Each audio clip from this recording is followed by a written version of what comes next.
All right, what is going on, everybody? It is Thursday. We had some hoops last night. Let's talk about it. We have Timberwolves in Dallas and the Warriors in Sacramento. We're going to talk about those games. We're going to preview a bunch of games happening um, over the next couple days. I'm going to try to keep this one short and try to get through as much as I can as possible. I will say at the top, we are not really going to talk about the Warriors game too in depth. I feel like I've said everything I need to say about this team, about that team. Um, they continue to disappoint me. Um, we'll put it that way. But if you like what I have to say, like the video. If you have your own opinions, comment them down below. And if you just like the vibes, consider subscribing. I would appreciate it. Anyways, let's get into Timberwolves Mavs. The big story, um, even before the game tipped off last night, was that starting center Derek Lively for the Mavericks is going to miss 2 to 4 months with a foot injury. I repeat that, 2 to 4 months, not 2 to 4 weeks. Um, I don't think it's going to be 2 to 3 months. Um, Foot injuries for centers for big guys are always tricky. Um, and two to and in 2 to 3 months that leads you into the first round of the playoffs. So regardless, he's missing the rest of this season, essentially, and probably even more of that. Unfortunately, because he was having a pretty good year. Um, he was having he was more involved in the offense. I don't even know if the numbers say he was having a good year. He was just more involved in the offense, which was good. Um, but the Mavericks did fall in this game. Mavs scored 114 to the Timberwolves 115. Um, Very good game for the Timberwolves. We'll get to them in a second. Let's talk about the um, the Mavericks here. Kyrie Irving, working his way back into form. Great game last night. Hit had I think was it like 2 or 3 clutch threes. Um, he had 36 points, 11 for 4, 11.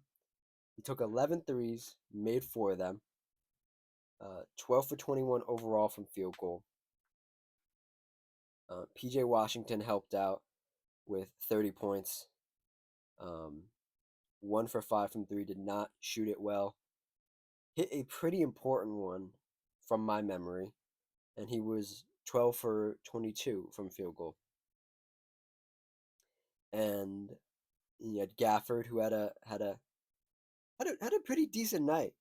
14, 10 rebounds, or 12 rebounds, pardon me. He had 10 defensive rebounds. Um, 6 for 11. He brought the energy, especially going against a much bigger center on the Timberwolves and Rudy Gobert. Um, really like the energy from this whole team, if I'm going to be quite honest. They really wanted this, and they almost had it. A few times I thought they were going to get this win, and the Timberwolves were going to fall apart at the end, like they have been doing very recently. Nobody else in double digits in the starting lineup. Maxi Kleber came in off the bench for the Mavs, 10 points, 4 or 5, field goal, 1 for 2 from 3-point range. Um,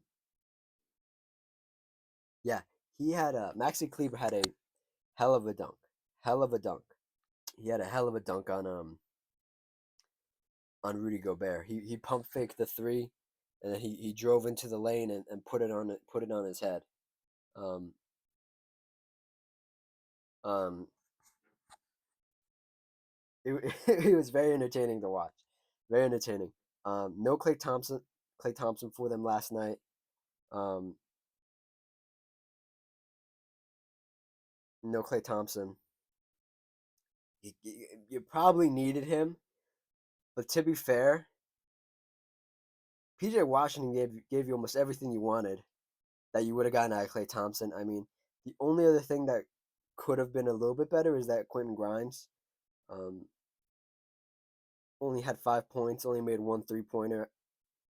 He definitely could have stepped up a little bit, and you might have been able to pull this game out. But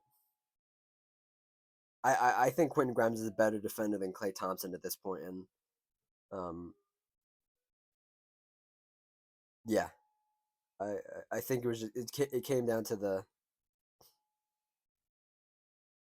numbers in the sense of it was going back and forth between Kyrie and Ant, and then the Mavs just didn't have enough. They didn't have enough left in the tank. I think they definitely could have gotten this win though. Um, but the Timberwolves played their butts off. Um, the whole starting lineup in double digits. Um, Nas Reed off the bench in double digits, 12 points, 2 of 3 from three, 5 of 9 from field goal. Alexander Walker came in off the bench as well, gave you 7. Really, really good stuff on the bench. But the starting lineup, man. Julius Randle, 16. Jaden McDaniels, 27. That's a great night for Jaden McDaniels. That's a I don't want to say that's an anomaly of a night, but you never see Jaden McDaniels get off like this. Um, Rudy Gobert, 14. Um, Mike Conley, 18. The vet, the old man, Mike Conley, and then Anthony Edwards, 21. He did not shoot the best, did not have the best night, but he was there at the end. He was there at the end. There were a couple times where I was fairly concerned about this team still, um, but they managed to pull it together at the end and do what they needed to do. I mean, we can dive into some of the team stats here, but yeah, a lot of these are very close. The Timberwolves had a better 3-point percentage by 10%. Similar field goal percentage overall. They had a very similar free throw percentage. Very similar on the offensive and defensive boards. Um, Assists are similar. Yeah, this is a really close game. Where the Timberwolves really shined was in transition because of Nickeil Alexander Walker getting in people's pockets, because of Jaden McDaniels getting in people's pockets, starting the fast break, getting it out there. Um, I was pleasantly surprised with Julius Randle. Um, One thing I will say, Nas Reed got another technical, I believe, last night for some stupid reason. Yeah, they had 2 technical fouls. Um, and Julius Randle, who is known to be immature, took Nas Reed and he said, "Hey, don't get the technical, don't get another one, don't get another technical foul." He took him, he dragged him away from the referee, and that really made the difference in the game. Um, because you get another tech, that's another set of free throws. I mean, we might be talking about a different kind of game, you know, because it's only a 1 point game, only 1 point win for the Timberwolves. So I like that from Julius Randle. I know that's something really small, but it's good to see Julius Randle being the grown up in the room, so to speak. Um, the Mavs did have more points in the paint, and the largest lead was by the Timberwolves, only 12. So yeah, that was it. A pretty entertaining game. I liked it. I said I would have liked Timberwolves Warriors, but this was good. Obviously, when you schedule this early in the season, you hope Luka's gonna play. You hope everybody's healthy, and it's an entertaining game. But this was good. This was good for a mid-season rivalry week game. Um, far better than this Warriors Kings game. I I don't even want to talk about the Warriors. I know I say that phrase a lot. Um, or talk about X team. I know I say that a lot. Um, I'm just gonna keep reiterating myself, and I don't want to do that. I had such high hopes after the Warriors' start to the season, and they just couldn't do it. They couldn't. I don't think this ship is rightable. You cannot right this ship. Um, yeah, let's talk about the Kings because the Kings played very well. Um, Domantas Sabonis 26 points, 18 boards. DeMar DeRozan 32. Damn, it didn't even feel like DeMar at 32. He had 32. Keegan Murray 13, De'Aaron Fox 14, Malik Monk 20. Um, in the starting lineup now for the Sacramento Kings. Um, and yeah, nobody else was in double digits off the bench. You didn't really need much else because the starters were cooking. And down the stretch of this game, the refs did make some questionable calls in the Kings' favor, but um, when you turn the ball over and you just give points away and you do stupid things like the Warriors did last night, you kind of deserve those BS calls because you shouldn't be in that situation. The Sacramento Kings overcame an 18 point deficit. I was watching the third quarter, and then I looked at the time. I got up. I looked at the scoreboard, and I said, "Oh, the Warriors are big. Let me go brush my teeth. Let me go do a couple things. Or I'll come back and see what happened in the fourth quarter. This is towards the end of the third. I come back. The Warriors are down by two, and then they never got it back. They never got it back. Um, and I said to myself before I left, I was like, "There's no way they blow this lead, right? There's no way they blow this lead. There's no way, right? No way." Yeah, no, they blew it. Hats off to the Kings, keeping the rivalry alive. Might not be a rivalry for much longer the way the Warriors are looking. The Sacramento Kings have managed to turn it around after firing Mike Brown, and it's looking good for them. It's looking really good. We won't even dive into the team stats. It's not worth it right now. What I do want to talk about, and what I've been meaning to talk about, um, in regards to this Warriors team, is uh, last year or last month, in December, Steph Curry sat down with ESPN's Malika Andrews, and they talked about a lot of things. But one of the most poignant things they talked about was Steph and how it's towards the end of his career, you know. And he said, and I quote, when asked about how it feels to be closer to the end, um, and retirement, he said, and I quote, more than I probably have before, talking about retirement. Um, he also said, it's okay to accept and acknowledge that the end is near, but only because it allows you to enjoy what's happening right now. But I think the more you talk about it and the more you acknowledge it, the more level of sense of urgency in the moment now. The sense of urgency in the moment now. And I definitely think there's a sense of urgency um, for Steph individually. Um, I will make a comparison here, and some people might not like it, but I think it's relevant. Um, the big three of that has carried the past decade and a half, or even longer, for that matter. Steph, KD, LeBron. Um, they are they're all in different situations, but I think it's very important to recognize that um, they all think they don't have enough help, which is interesting to say the least. Um, Obviously, I think Kevin Durant has the most help, and he's seeking more and seeking a type of Jimmy Butler trade.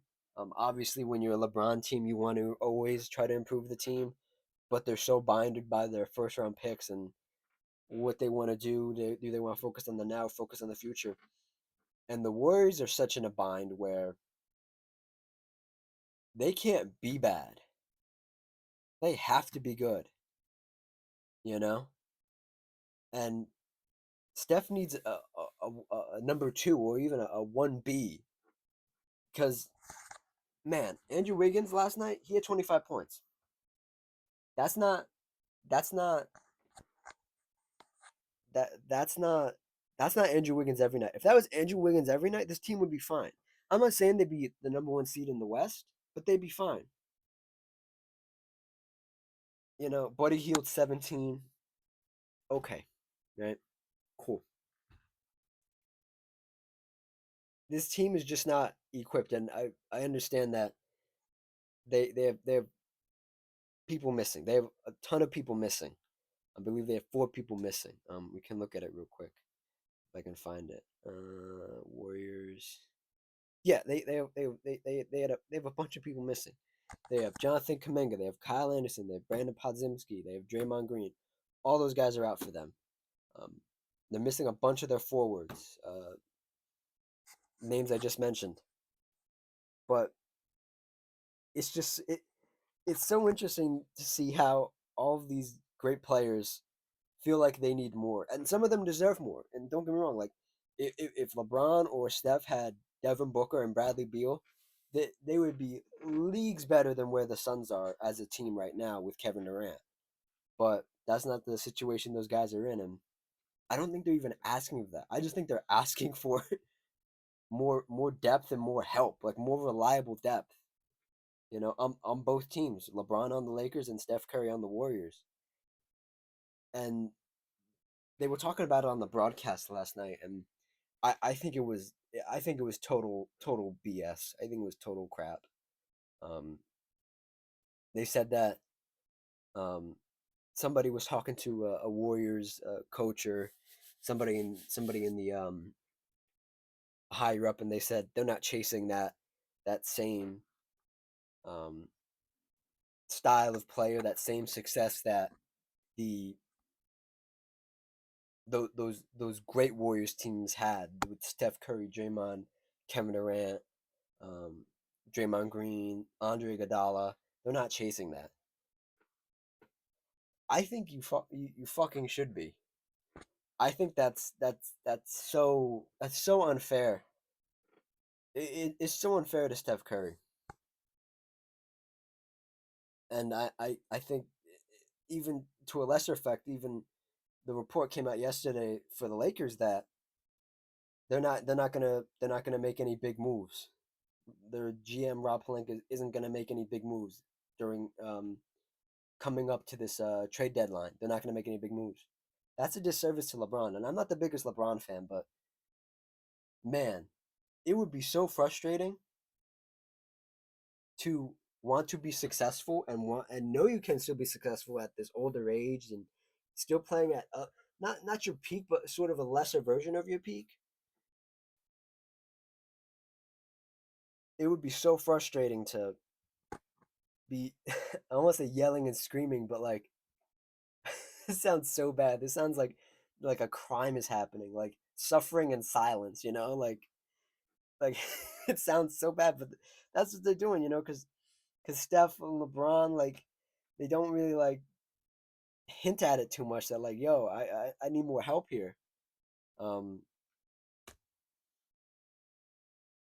but yeah, it's so infuriating on both ends of the spectrum. And talking about this Warriors team, um, I don't know. And the thing is, like, it has come up finally, like this year in particular, that the Warriors should just trade Steph and hit the reboot button. I don't think you can do that. I don't think you can do that. Uh, you can't do that. That would be such a blow to this franchise. Um, and the last thing I'll talk about here, because I know I'm rambling about this Warriors stuff, but it's just so it's so interesting that the genesis of all of this whole debacle, this whole past couple years for the Warriors, even when they won, or post since they've won that championship, is Draymond Green punching Jordan Poole. That is the genesis of all of this madness. It lies on Draymond Green, and it lies on a lot of things, but the other thing is it lies on mismanagement of the team, of trying to do the two timelines of the young guys and the old guys. And you, the Warriors have to pay. They don't have to pay, but Jonathan Kuminga's up for a contract. You have to pay him. Or you should pay him because he's a young guy and you should keep him and he can improve. But man, it's just so wild how that was the genesis of all this a few years ago. Was that 21? Yeah, that was 21. 21, 22. After 20, it was 22, 23. That off season essentially. Or yeah, yeah, whatever the case is. But yeah, that it's just so that's the genesis of all this, and the Warriors in quite a pickle, and I don't know how you unpickle yourself. And yeah, that's all I have to say. We can talk about. We can make a whole video about that another time. Let's hop into the schedule. The rest of this week. Got games tonight. Got games Saturday. Bunch of games. So let's hop into it very quickly. Um, let's see. Miami in Milwaukee. Jimmy Butler is suspended again for 2 games. There's no Jimmy Butler for this game. Um,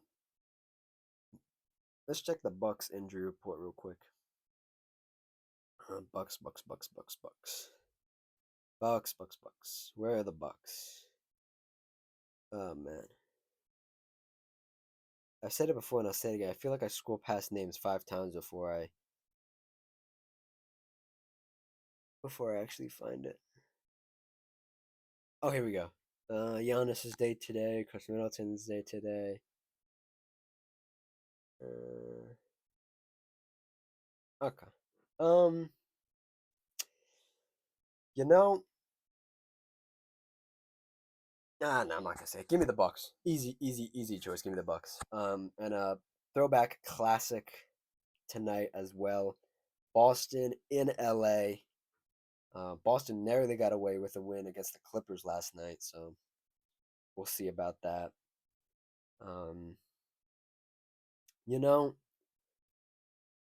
uh, and they're both probable tonight. Davis and James are both probable for tonight. Um, and Jared Vanderbilt is making his season debut against the Celtics. He will be back.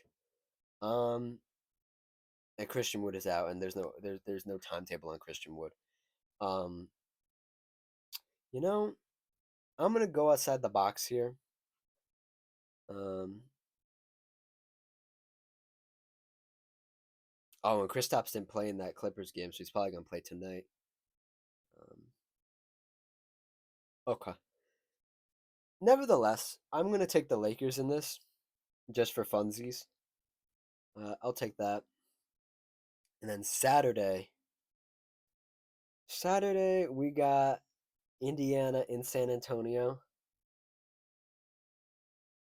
Yeah, and they're playing in Paris today. It's gonna happen in like a couple hours. Um,